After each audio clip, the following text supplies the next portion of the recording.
करके सिंगार चली हो, और चील बन के द्वारिका की ओर चली हो।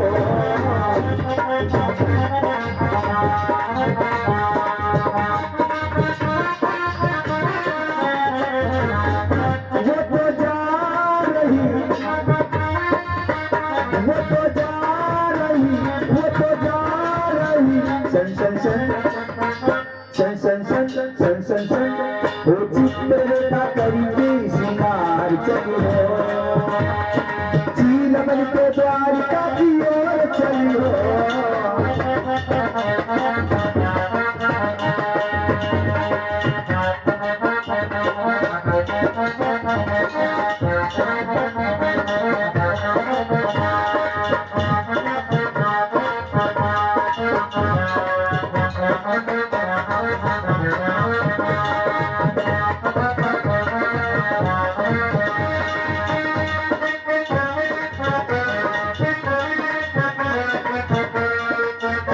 इधर महाराज आज चित्ररेखा द्वारिकापुरी के पास में पहुंची तो कहा श्रोणितपुर नगरी।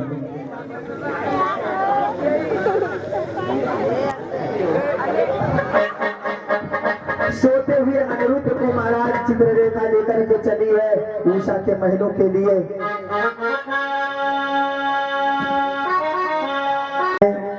उषा के पास में आज चित्ररेखा सोते हुए अनिरुद्ध जी को लाती, सोते हुए अनिरुद्ध को आज और बोली, हरि साजन नहीं जागत रहे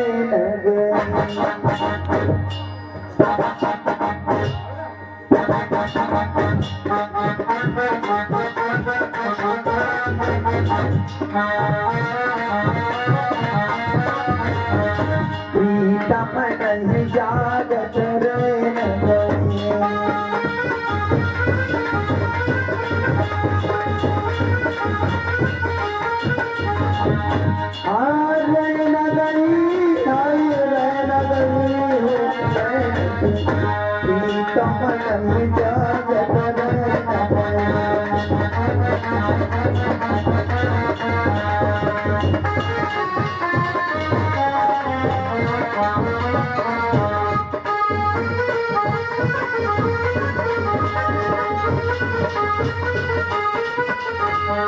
आज उषा सिरहाने बैठकर महाराज गुनगुनाने लगी।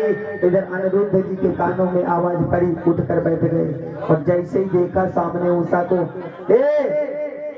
तुम कौन हो, कौन हो तुम, और यहाँ कैसे आई, हमारे भवनों में क्या कर रही हो?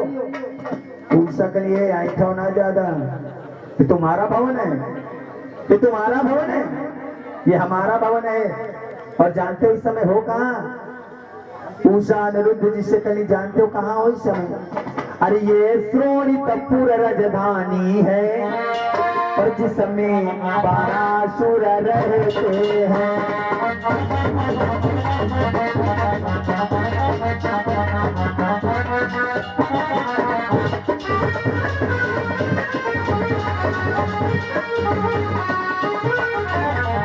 ये श्रोणितपुर राजधानी है, इसमें 12 असुर रहते हैं, इसमें 12 असुर रहते हैं। और ये घर उनकी विद्या का है, काशी को उषा कहते हैं।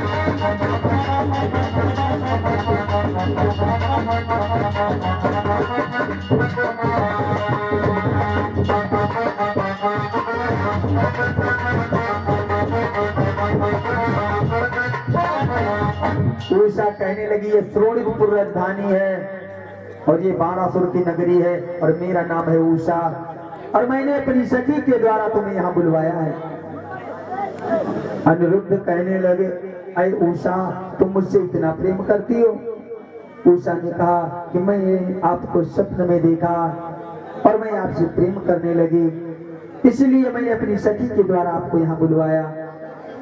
अनिरुद्ध ने महाराज उषा का प्रेम देखा तो अनिरुद्ध जी को भी उषा से प्रेम हुआ और बड़े आनंद के साथ महलों में ही दोनों का गंधर्व विवाह हो गया। दोनों का गंधर्व विवाह हो जाता है। इधर अब तो बड़ा आनंद है। उषा और अनिरुद्ध महलों में निवास करने लगे। इधर एक दिन की बात, जब उषा और अनिरुद्ध महलों में सोए हुए हैं, उषा और अनिरुद्ध महलों में सोए, देखना कोई यहाँ से निकलने न पावे। गिर गया महल सजा उषा का, रणधीरों के चरणों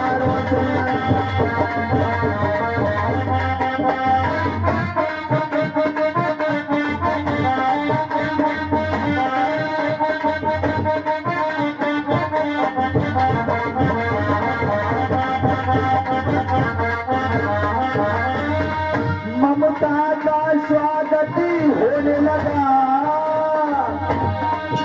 ममता का स्वागत होने लगा जल्लादों की तलवारों से।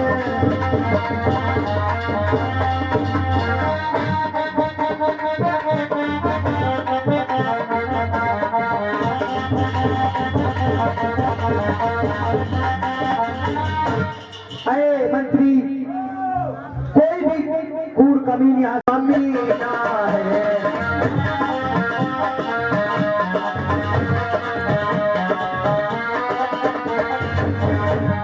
मैं समझा था कोई बात और कोई कूड़ कमीना है।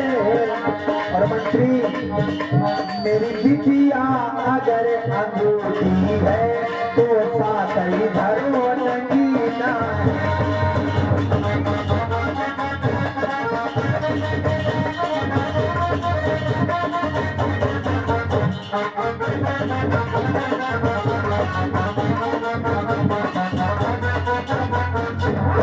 मंत्री, मेरा मन नहीं हो रहा कि मैं इसे मारूं, इसलिए मेरा आदेश है, काम करो, इसे बंदी बना लो और जेल में डाल दो, मारा नहीं जाएगा। बाणासुर ने आदेश दे दिया, महाराज प्यारे तुम्ही देवता हो, तुम्ही देवता हो।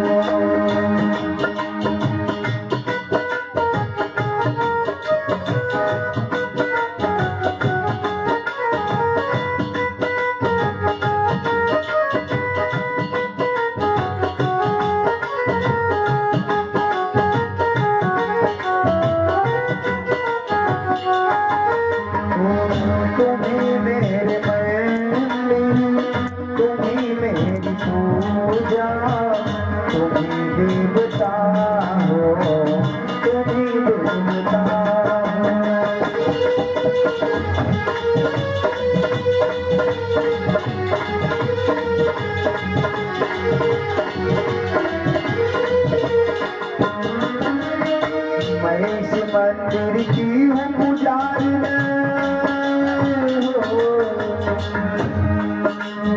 मैं इस मंदिर की हूँ पुजारन, मेरे प्रभुवर तुम तो हो, मेरे जपवर मेरे तप तुम, मेरे ईश्वर तुम।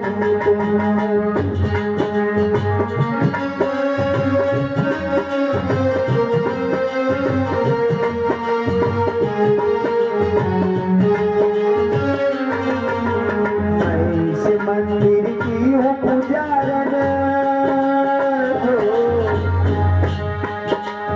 मैं इस मंदिर की हूँ पुजारन, मेरे प्रभुवर तुम्ही तो हो, मेरे जपवर मेरे तप तुम, मेरे ईश्वर तुम्ही तो हो।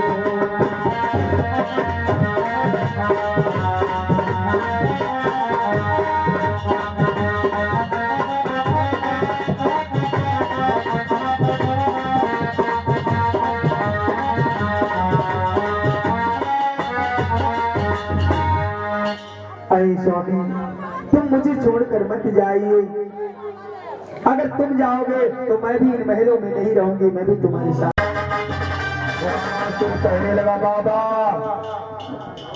मेरी मदद करो, बाबा मेरी मदद करो। बोले बाबा कने कहो बालक, क्या बात है बाणासुर? क्या मदद चाहिए? बाणासुर कहने लगा, महाराज कन्हैया ने हमारी नगरी पर आक्रमण कर दिया, आपको चलना होगा, मेरी तरफ से युद्ध करना होगा। महाराज भक्त ने निवेदन किया, भोले बाबा लाचार हो गए। ठीक है बाणासुर, अगर तेरी यही इच्छा है तो मैं अवश्य चलूंगा युद्ध करने। अब तो भोले बाबा बाणासुर के साथ चले हैं भगवान कन्हैया से युद्ध करने। एक तरफ महाराज मुरली, आज भोले बाबा और भगवान कन्हैया का मंत्रों के द्वारा युद्ध होने लगा। भोले बाबा और कन्हैया का मंत्रों के द्वारा युद्ध हो रहा है। कैसे? ओम ह्रीं क्लीं फट स्वाहा।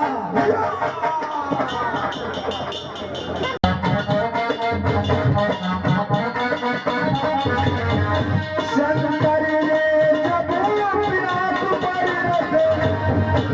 तलहारी बारी चलाया रे, क्यों ही सारंग धनुष द्वारा प्रभु ने वो काट गिराया।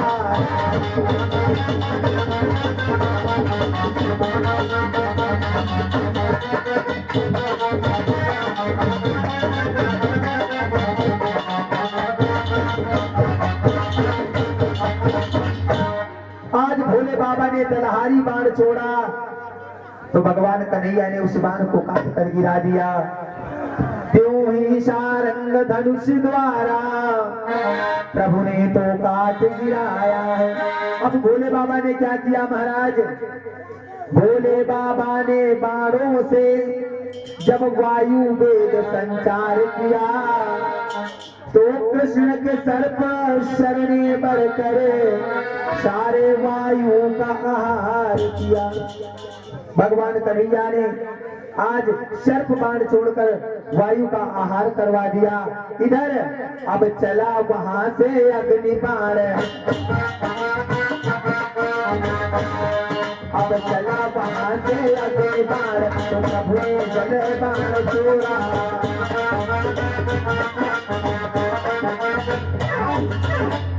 भोले बाबा ने अग्नि बाण छोड़ा तो प्रभु ने जल बरसवा दिया। जब चला वहां से अग्नि बाण तो प्रभु ने पानी बरसाया। फिर एक बार ही के द्वारा तारा दल बादल जलाया।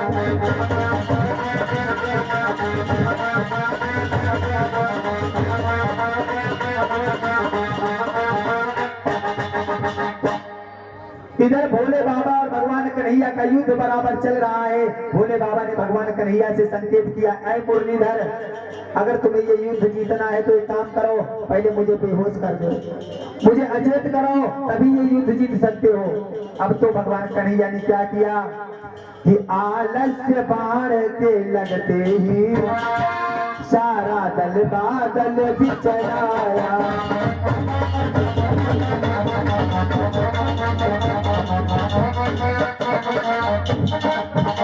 भगवान कन्हैया ने आलस्य बाण छोड़ा है, सारा दल महाराज आलस्य में पड़ गया। और हुआ क्या? आलस्य बाण के चलते ही सारे सैनिक खामोश हुए। लीलाधारी की लीला से भोले बाबा बेहोश हुए।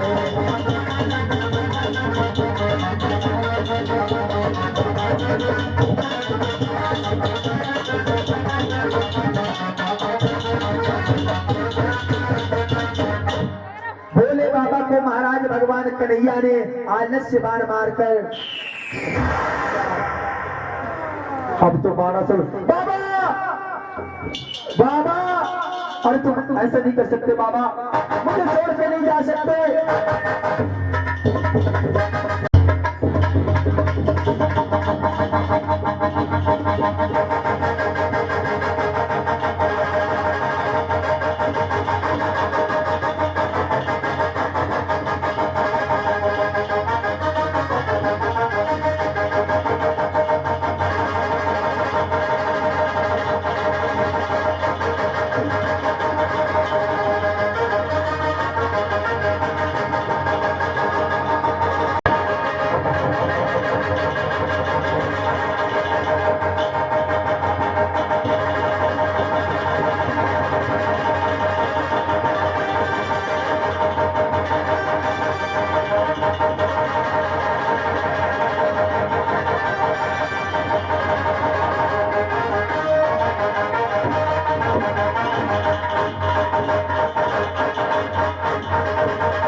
अब तो महाराज बात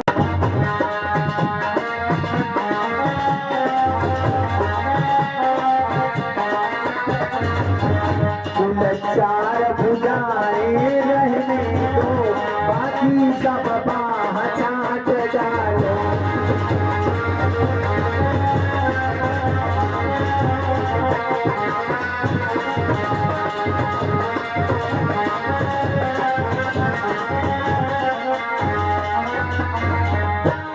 भगवान तुम्हें क्षमा करता हूँ, मैं अपना स्वरूप चतुर्भुजी रूप तुम्हें प्रदान करता हूँ। बाणासुर कहने लगा, प्रभु अगर आप हम पर खुश हो, अगर हमसे प्रसन्न हो गए हो, हमें क्षमा कर दिया, तो एक काम और कर ले हो क्या, मेरी पुत्री का विवाह अपने पौत्र के साथ कर लो। अब तो महाराज बाणासुर ने आदेश दिया, मंत्री भगवान कन्हैया ने स्वीकार किया, ठीक है बाणासुर, मैं तुम्हारी पुत्री का विवाह अवश्य करूंगा। जाओ उषा और अनिरुद्ध को लेकर के आओ। आए रे, अब आज पति बहू आई जाइए।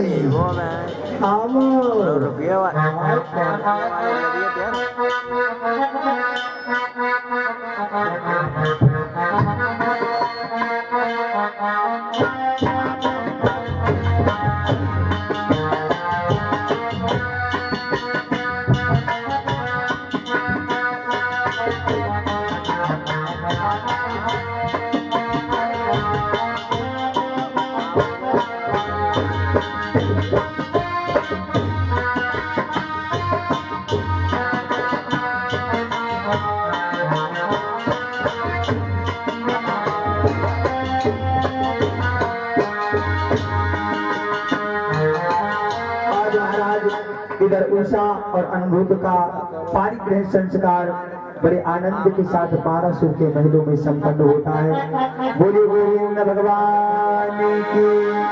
आइए बड़े प्रेम के साथ सभी लोग बोलेंगे क्या, अरे डाल रही बरमाला अब तो जान की।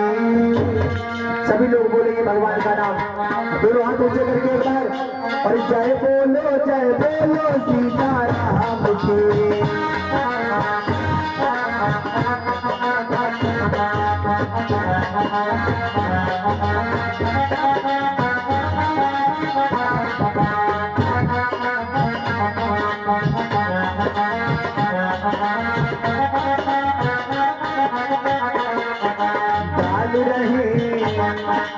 डाल रही बरमाला अब तो जान की। जय बोलो सीताराम की।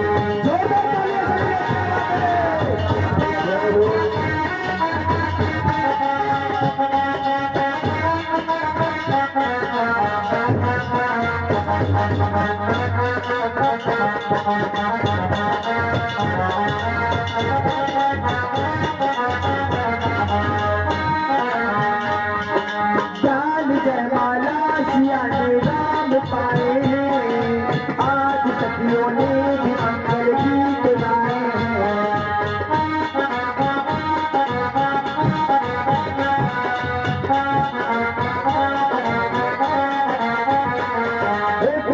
जयमाला सिया ने राम पाए हैं, आज सखियों ने भी मंगल गीत गाए हैं।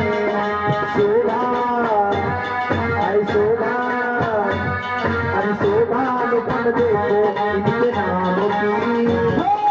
जय बोलो सीताराम।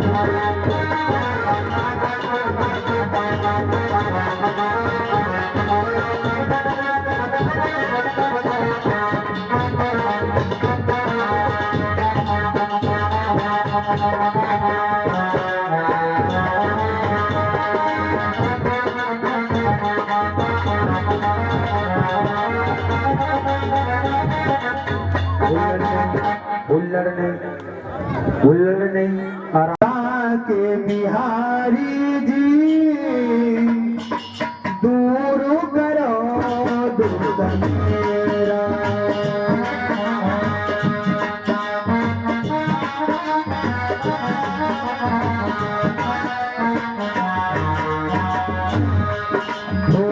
बात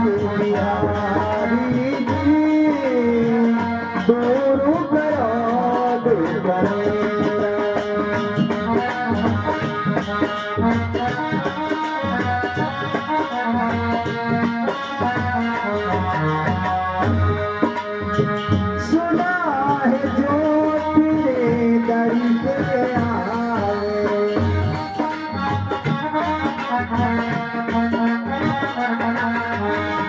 उनकी सब दुख मिट जाए।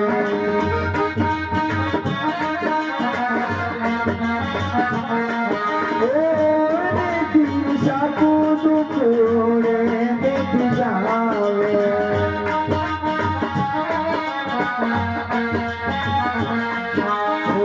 शरण तुम्हारी जी, शरण तुम्हारी जी, दूर